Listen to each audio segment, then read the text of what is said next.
All right, diving in today. 0 to 1. Peter Thiel. Big ideas. But, and here's the twist, we're talking to you, someone who already gets it, who's deep in this innovation game.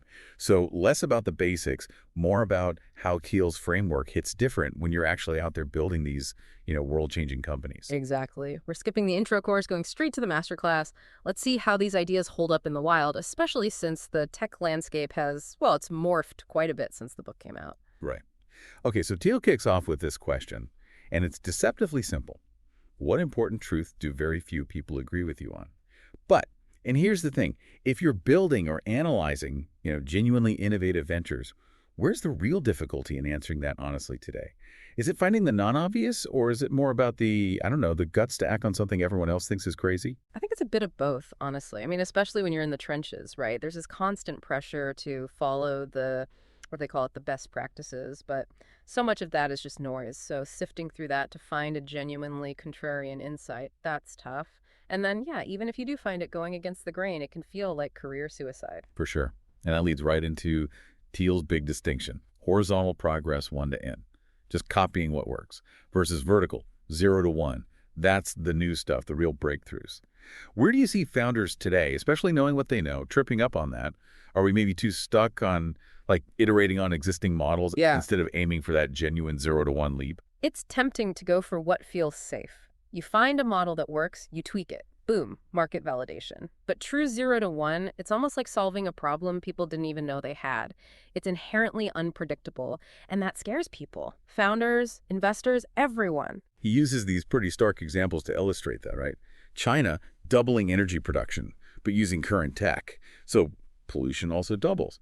And then, what if India suddenly consumed like the US, but only with the tools we have now? Does that still hit as hard for someone like you? Or are there maybe even more relevant examples now, things that really drive home the limits of just scaling horizontally? Those examples, they still make you think. Resources are finite. But, zoom in a bit. Look at personalized medicine or even something like truly sustainable energy. Just doing more of the same, scaling up existing models, that's not going to cut it. We need fundamental shifts, 0 to 1 moments. And that's where it gets tricky. Yeah. Because it wasn't always like this, was it? Thiel talks about this period after the steam engine, all the way up to like the 70s. Huge technological leaps, one after another. People just expected that to continue. What do you think caused that shift? And I mean, do you see anything out there now, any sectors where we might be getting back to that kind of pace? A lot of theories floating around, less funding for basic science, more regulation. But I also think for a while we were optimizing, refining what we already had. Now, though, AI, synthetic biology, quantum computing, those feel different. Like we could be on the verge of, well, another explosion of breakthroughs. The big question is, are we set up to actually encourage that 0 to 1 thinking? Because it's risky, it's messy. Which is precisely why Thiel argues that new tech, it usually comes from startups, right? Right. Small, mission-driven.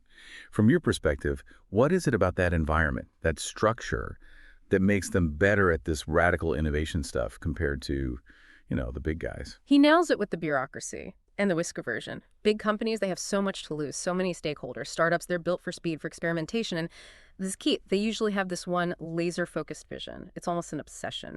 He talks about how in dysfunctional organizations, the appearance of work becomes more important than actual progress. And yet that resonates a lot. He goes so far as to define a startup as the largest group of people you can convince of a plan to build a different future, with new thinking being that core ingredient. So if you're stuck in a bigger organization, right, but you want to create that new thinking space, what can you actually do? Any strategies you've seen work? Oh, it's a constant struggle. I've seen some companies try to create these like internal startups, give them autonomy, a clear goal, shield them from the corporate antibodies. Encouraging internal competition can work too, even funding ideas that might cannibalize existing products. But man, that's a tough sell. It really boils down to leadership. Are they willing to take risks? To be okay with failure? Because that's where the breakthroughs hide. Okay, but let's face it, getting to that core contrarian question that Thiel poses, that can be intimidating. He suggests starting by looking at things that everyone believes, but that might be, well, delusional. And he uses the dot-com bubble as a cautionary tale. What are some of those lessons learned, the ones that still influence how we think about tech today, even if they might be holding us back? I think the whole lean startup thing, while it has its place, it can sometimes kill truly ambitious projects, the ones that take time, that need a longer runway. There's also this lingering fear of anything that smells like the dot-com excess, even if the fundamentals are totally different. We're quick to dismiss things if they don't fit that neat growth and monetization model. He paints a pretty wild picture of that era, right? Money flowing everywhere, parties, people leaving stable jobs for, the promise of something huge. He even mentions PayPal.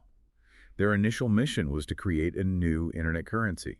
Mm. I mean, looking back now, knowing how it all ended, did we maybe throw out some good ideas with the bathwater? Was there something valuable in that maybe we lost? Absolutely. The scale of the ambition back then, even if the execution was often flawed, it was inspiring. There was this genuine belief in the power of the internet to change everything. And in many ways, they were right. Maybe we became a bit too cynical after the crash, too afraid to swing for the fences. Because as the bubble burst, right, all these new lessons popped up. Yeah. Be humble, stay lean, focus on product, not sales. Thiel argues those are actually kind of misleading. So you've seen companies succeed, you've seen them fail. Which of his counterpoints resonates most? Risk boldness, have a plan, even a bad one. Avoid competition. And this one's interesting. Focus on sales. That competition one, that's huge. I've seen so many companies, they pour everything into these crowded markets fighting for scraps when they could have focused on carving out their own space, being truly different. There's this idea that competition breeds innovation. But honestly, sometimes the best breakthroughs happen when you escape the competition entirely. Which brings us to the business version of that initial contrarian question. What valuable company is nobody building? He's quick to point out that creating value for users, that's not enough. The company itself needs to capture some of that value. And that's where his kind of unique view of monopolies comes in. Why does he think achieving a certain type of monopoly, not in the evil antitrust sense, but through being genuinely different? Why is that so crucial for long-term success? In a perfectly competitive market, everybody loses. Eventually, profits go to zero. You're just grinding. To build something truly valuable, something that lasts, you need to create something nobody else can replicate, something that gives you pricing power. It's not about stifling competition. It's about creating space to innovate further, to, in a sense, earn the right to be the sole provider because what you offer is just that good. And he said something that sounds almost crazy at first. He says, capitalism and competition are opposites. Because capitalism, it's about accumulating capital. But perfect competition, it destroys capital. I mean, that seems like a contradiction. How do you square that? He's trying to shake things up, get you thinking differently. Competition, sure, it can drive incremental improvements. But the big wins, the real wealth creation, that often comes from escaping the competition game entirely. You create something new, something different, you build a dominant position, at least for a while, and that lets you accumulate the resources to innovate even more. It's like a cycle.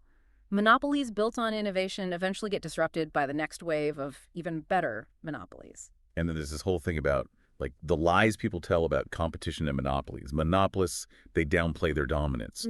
Competitive firms, they exaggerate their uniqueness. What are some of the tricks, the rhetorical moves you see companies using to spin things?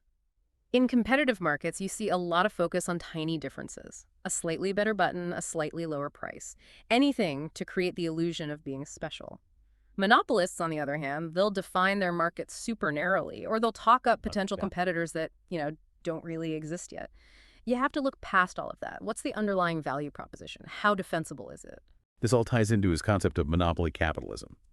Creative monopolies, they actually benefit society. They give us new choices. They push progress forward, as opposed to just, static monopolies that are basically just collecting rent. What would be a modern example of a company that, by Thiel's definition, would be considered a creative monopoly, one that has really moved the needle in a positive way? Early Google is the classic example. They didn't just make search a little bit better, they revolutionized how we find information. And that dominance, it's fueled so much innovation since then, created huge value for users, even if it raises, valid questions about their market power today. The key is they earned that position by creating something truly superior. And he ends with this great quote. It's like a riff on Anna Karenina. He says, all happy companies are different. Each one earns a monopoly by solving a unique problem. All failed companies are the same. They fail to escape competition. What does that mean for founders and innovators today? What's the takeaway? The goal isn't just to be a better competitor. It's to create something so unique, so valuable, that you basically define your own game. Find a problem nobody else has solved and solve it in a way nobody else can. That's how you build something that lasts. Well, there you have it. 0 to 1, Peter Thiel. Definitely gives you a lot to think about, especially when you're already deep in this world. Thanks for joining us for this deep dive. Now, here's something to chew on. If Thiel's right, why do we still believe so strongly that competition is inherently good? Worth pondering, right? Until next time.